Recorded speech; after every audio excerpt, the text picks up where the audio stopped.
हम लोग खुश रहना चाहते हैं बट ऑल द टाइम हम लोग नहीं रह पाते Right. क्योंकि सर हमारे इन्वायरमेंट के वजह से हम लोग बहुत ज़्यादा इफ़ेक्ट होते हैं एज ए स्टूडेंट। जैसे कि हम लोग का पढ़ाई का स्ट्रेस होता है, फिर पेरेंट्स का एक्सपेक्टेशन होता है सर, और बहुत सारी चीज़ें जैसे बॉयफ्रेंड गर्लफ्रेंड का चक्कर होता है। मैं समझ सकता हूँ, आपकी भावनाओं की कदर करता हूँ। इसमें हम और ज़्यादा बात नहीं करेंगे, कैमरा लगा हुआ है। हाँ, ठीक है। हाँ, तो इसीलिए सर हम लोग कहीं ना कहीं उस वजह से बहुत अफेक्ट हो जाते हैं। ऐसा भी होता है कि अगर सर हम लोग उस चीज़ को छोड़ भी दे और खुश रहना चाहे तो हम लोग उस चीज़ को छोड़ करके सॉल्व नहीं कर सकते, राइट। और हम भुला नहीं पाते भुला हैं। नहीं पाते हैं और बार बार उसकी याद आती है, फिर हम प्रॉब्लम में आ जाते हैं। यस नहीं, सर, चीज की बार बात हो रही है, बॉयफ्रेंड की बात नहीं हो रही। हाँ। बड़ा इंटरेस्टिंग डिस्कशन होने वाला है यहाँ पर। The point is, what you are saying is कि एक्सटर्नल फैक्टर्स बहुत सारे ऐसे होते हैं जो हमारे कंट्रोल में नहीं है आज की डेट में, बिकॉज ऑफ विच हमारे लिए पॉसिबल नहीं है कि हम हमेशा खुश रह सकें। तो क्या ये एक्सटर्नल फैक्टर्स जो भी हैं, जो आज आपके कंट्रोल में नहीं है, कभी भी पूरी तरह से आपके कंट्रोल में आने वाले हैं? नो सर, नहीं बाबा। हाँ, कभी भी बाहर जो भी कुछ है जैसा आप चाहते हैं वैसा सब कुछ होने वाला है? No sir.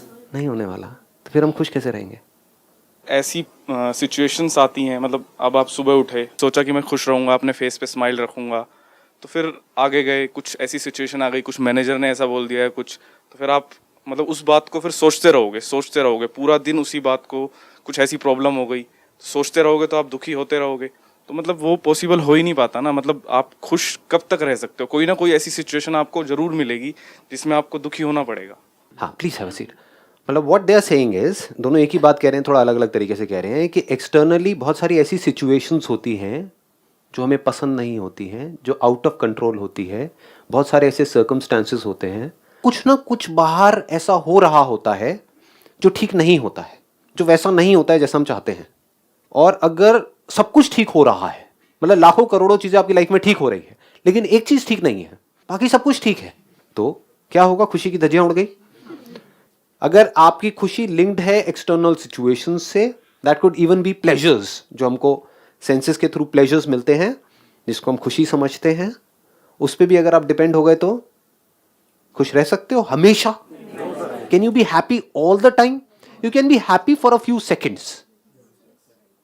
आपको कुछ अच्छा लगता है, कोई चॉकलेट खाना अच्छा लगता है, मूड बड़ा खराब है, तो गए फ्रिज में से चॉकलेट निकाला, दे धनाधन लगे हुए हैं, एक खाई, मन नहीं भरा, दूसरी खाई, तीसरी खाई, तो कुछ सेकंड्स के लिए तो प्लेजर मिला, लेकिन क्या ये खुशी है? क्या जिस वक्त आप वो खा रहे होते हो प्लेजर तो मिल रहा होता है, क्या अंदर खुशी होती है या अंदर एक रिग्रेट की फीलिंग होती है कि मैं क्या कर रही हूं, क्या कर रहा हूं?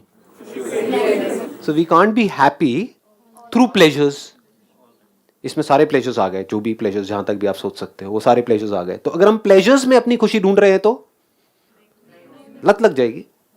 कोई भी प्लेजर हो, सिगरेट, शराब, ड्रग्स, या ये तो बड़ी चीजें हो गई, छोटी छोटी चीजें, खाना, मोबाइल, इससे छोटी चीज क्या होगी? मोबाइल, समझ है ना? मतलब कैसे फंसते हैं मोबाइल में जाकर के। ये इतनी अवेयरनेस है आपके अंदर कि मोबाइल कैसे हमको खींच लेता है अपनी तरफ, कि हमको लगता है कि वहां पर खुशी है, लेकिन मोबाइल में खुशी नहीं है।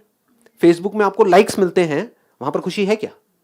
प्लेजर है, बड़ा मजा आता है जब लाइक्स बढ़ रहे होते हैं, लेकिन जब एक बेंचमार्क सेट हो जाता है, एक बार भूले बिसरे कभी आपकी एक फोटो के ऊपर 100 लाइक्स आ गए है ना?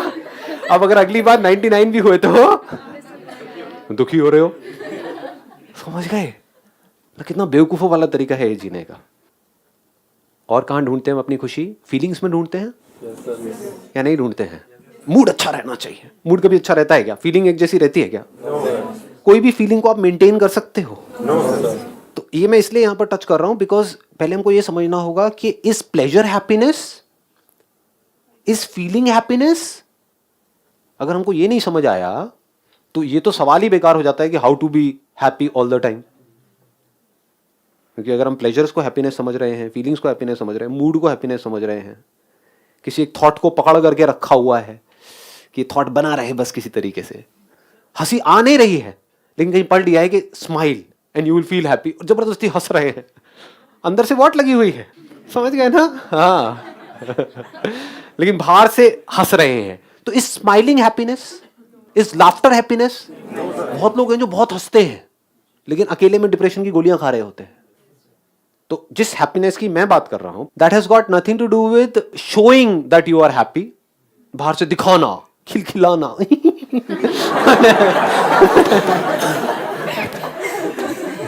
दोनों में फर्क पहले समझ आ रहा है? एक है आप खुश हो और हंस रहे हो, एक है हंस करके खुश होने की कोशिश कर रहे हो। तो आप हंसी पे डिपेंड हो गए क्या? 24 घंटे हंसते रह सकते हो? पागल हो जाओगे। ना?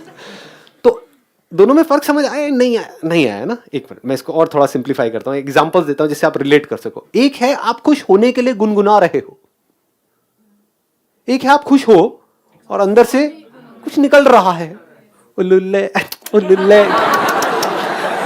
दोनों में फर्क समझ आ रहा है? एक खुशी से हंसी बाहर आ रही है और खुश होने के लिए आप हंस रहे हो, दोनों में जमीन आसमान का फर्क है ना? वो झूठ हो गया, ये सच हो गया। समझ गए ना? अंदर से आप खुश नहीं हो लेकिन बाहर से हंस रहे हो, अंदर से स्ट्रेस में हो लेकिन बाहर से अपने आप को नॉर्मल दिखा रहे हो। ठीक है, अंदर से आप स्ट्रेस फ्री हो, मस्ती में हो, बैठे हो, हंस रहे हो, नहीं हंस रहे हो, कोई फर्क नहीं पड़ता है। So what is happiness? मैंने कहा it is not connected to pleasure, it is not connected to feelings, thoughts, emotions, ये वो चीजें बाहर, ये सब चीजें बदल जाती है ना, यही तो प्रॉब्लम है ना। क्या खुश रहने का कोई ऐसा तरीका भी है इस दुनिया में जो दुनिया को पता नहीं है, जो बदले ना? ये सब चीजें बदल रही हैं। क्या है जो नहीं बदलता है? अंडरस्टैंडिंग। क्या अंडरस्टैंडिंग बदलती है हमारी? अगर कोई चीज अच्छे से हमको रियलिटी के बेस पर समझ आ गई है, आपको ये समझ आ गया है कि ये जो धरती है वो गोल है, फ्लैट नहीं है, इसको मरते दम तक बदलने का कोई तरीका है? अंडरस्टैंडिंग मरते दम तक नहीं बदलती है। अगर अंडरस्टैंडिंग राइट अंडरस्टैंडिंग हो तो, रॉन्ग हो तो बदल जाती है। रॉन्ग मतलब क्या? आपको आकर के किसी ने कहा कि हाँ भाई तेरी ये मनोकामना पूरी करनी है तो इस भगवान की पूजा कर जा करके। फिर कोई दूसरा आया, कहता नहीं इनसे कुछ नहीं होने वाला, ये वाले भगवान इतने नहीं चलेंगे, वो तेरा ये प्रॉब्लम है ना, इसके लिए ये वाले भगवान ज्यादा बेटर है, वहां तो उल्टा हो जाएगा तेरे साथ में। समझ गए ना? तो बदल गई। पहले आपकी एक अंडरस्टैंडिंग थी कि ये गुरु परफेक्ट है, अब आप कह रहे हो नहीं ये परफेक्ट नहीं है, वो परफेक्ट है।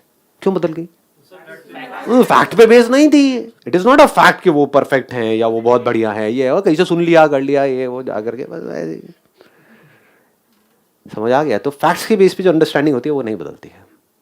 तो अभी अंडरस्टैंडिंग अगर हमारी ये हो कि लाइफ में अभी इस पॉइंट पे आपके लिए सबसे इंपॉर्टेंट क्या है? हेल्थ, करियर, ये दो अलग अलग चीजें निकल करके आ रही हैं।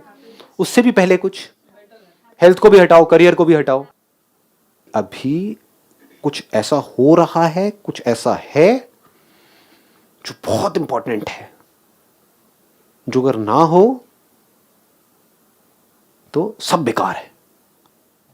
वो अगर अभी हमको समझ आ जाए कि ऐसा क्या हो रहा है और उसके ऊपर हमारी हैप्पीनेस बेस्ड हो तो कमाल हो सकता है। इतना बड़ा रीजन है खुश होने का, खुशी से झूमने का, जिसकी कोई हद नहीं है। जो और जितनी भी आपकी प्रॉब्लम्स है ना वो सब बहुत छोटी हो जाएंगी जैसे ये समझ गहरी हो जाएगी। अभी ऐसा क्या हो रहा है आपकी लाइफ? You are alive. नहीं आती खचरो ये बात समझ में? छोटी चीज है। You are alive. ये सच है झूठ है? इस अंडरस्टैंडिंग को मरते दम तक बदलने का कोई तरीका है? तो अगर आपकी खुशी इससे लिंक हो जाए, इस अंडरस्टैंडिंग से लिंक हो जाए, ये राइट अंडरस्टैंडिंग है, रॉन्ग अंडरस्टैंडिंग है? कैन यू से आई एम नॉट अलाइव? मैं कहूंगा अबे अगर तू मुर्दा है तो बोल कौन रहा है कि आई एम नॉट अलाइव? जिंदा ही बोल सकता है ना कि मैं जिंदा हूं। ये राइट अंडरस्टैंडिंग है। मैं हेल्दी हूं, मैं बीमार हूं, वो एक अलग टॉपिक है। मैं सक्सेसफुल हूं, मैं फेलियर हूं, वो एक अलग टॉपिक है। मैं दिखने में अच्छा हूं, मैं बुरा हूं, वो एक अलग टॉपिक है। वो सब अलग टॉपिक्स हैं, बट इन सबका ग्राउंड क्या है? मैं जिंदा हूं।